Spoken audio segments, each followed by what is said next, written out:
I am Brigid, the Celtic goddess and patroness saint of Ireland.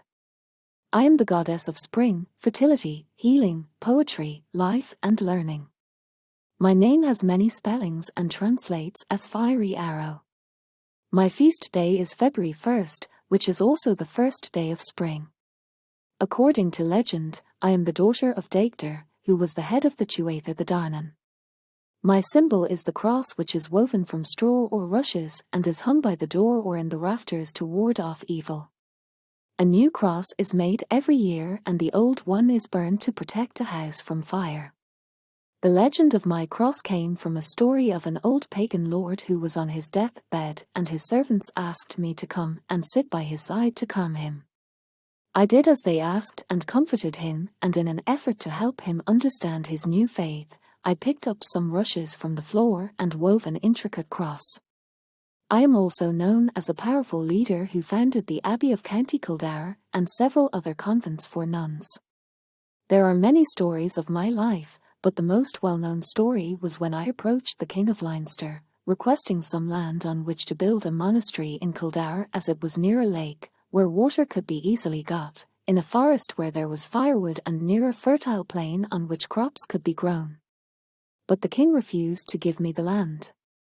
I was not discouraged by the king's refusal and instead prayed with my sisters that his heart would soften.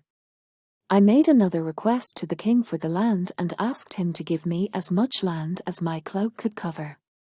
On seeing my small cloak, he laughed and granted my request. But I had asked my 4 helpers to each take a corner of my cloak and walk in opposite directions, north, south, east and west. They did as I asked, and as they walked the cloak began to grow and spread out over many acres until I had sufficient land to build my monastery. The king and his household looked on in dismay and realized I was truly blessed by God.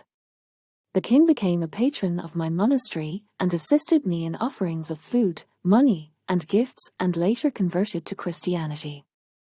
This area today is known as the Curragh of Kildare. I am also a patroness of those who care for the earth, justice and equality, for peace and reconciliation. The white lilium candidum is the flower associated with me and known as the Madonna flower due to its association with the Virgin Mary, dating back to medieval times. As a goddess, I am known for keeping the fire alight on the hill of Kildare to protect animals and provide a fruitful harvest. I was always very generous with my dairy, as I gave milk, butter and cream to those in need, and I serve as an example of generosity. Since February 2023, my celebration of Imbolc, or Saint Brigit's Day, is now a permanent public holiday.